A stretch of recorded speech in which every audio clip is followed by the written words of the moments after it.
why is it important to make a muslin first, especially if you're drafting your own pattern? So I made a dress and I was like, I've got this. I don't need to alter my pattern. And what happened was the first one had gaping neckline and I had to take my whole dress apart and put it back together again. So my name is Tracy McElfresh. If you don't know me, I am a local seamstress. I do alterations for people, but I also make tons of clothes just for fun as a hobby. I used to make clothes for Dayton History and Caroline Park, period garments, Star Wars stuff for people. And then I decided that it was way more fun just to build my skills and make things that I want to make and learn and do alterations on this side. So I run a large meetup group. I volunteer for the Kettering Arts Council. I'm on their board. We have fabric swaps at the Dayton Garment Designer Meetup group. And I also teach. I have been making all of my own clothing for 25 years. So I have had to learn things the hard way, and I'm hoping to help you today. So I made this beautiful polka dotted dress. I'm not gonna put it on for you. And it was just gaping at the neckline, and I had to go in and rip out all my stitches and take it in just a little bit at where the straps are. So I decided I was going to remake the pattern again and make a couple little tweaks to it and make another dress out of my own fabric that I designed on Spoonflower Aliens 20.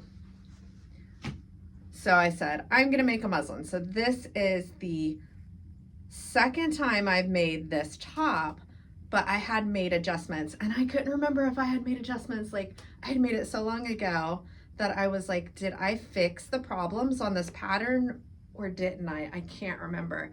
So I decided to make a muslin and test it, and I fixed the problems twice. And when I fixed the problems twice, I made it too low. I took too much off the sides and I made it too high in the armpit. So this was the second time I had made the bodice, and I went from way too long and gaping neckline and too high of a neckline to the extreme other side where I have not enough. Although this does look cute, it's not gonna work for what I want. I want a cute little dress that I can crawl around on the floor and pin men and women's hemlines without having a lot of flashiness. So I'm gonna show you the second one that I did. Hold on. All right, this is bodice number 3. Let me say this and say this very clearly. Even professionals in the field, when they're making garments for commercial sales, they are supposed to test it. And a lot of times it takes 3 to 4 runs of testing a garment to make sure that it works before it actually works. So me making this over and over and over again is not a problem with my skill level. It's a problem getting a ½ inch out of here, a ¼ inch out of here, getting the fit that I want all over. So this is totally normal to be making this.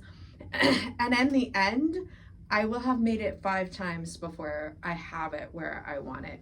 So this was take number 2.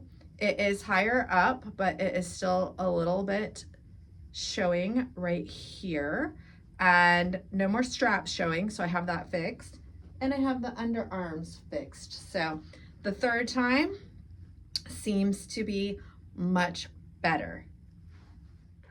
All right, by the 4th time putting it together, I had everything how I wanted it, or at least how I thought.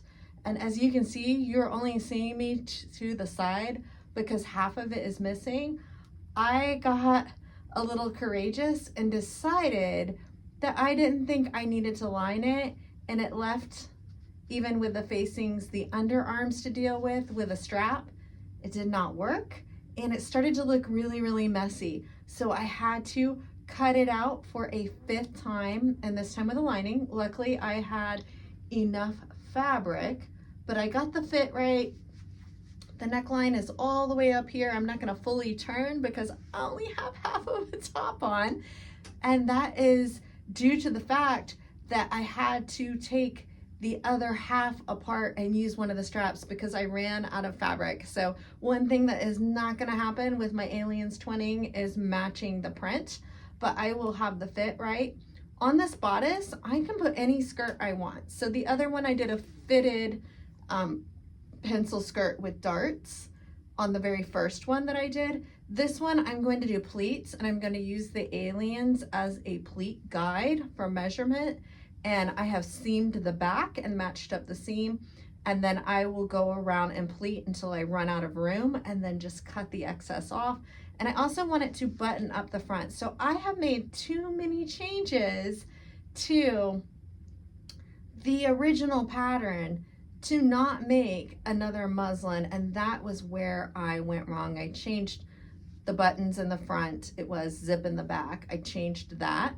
When you're making your muslins, it is best to have the front if you don't want to put a zipper, and then you can pin the front and save yourself the time of putting in a zipper.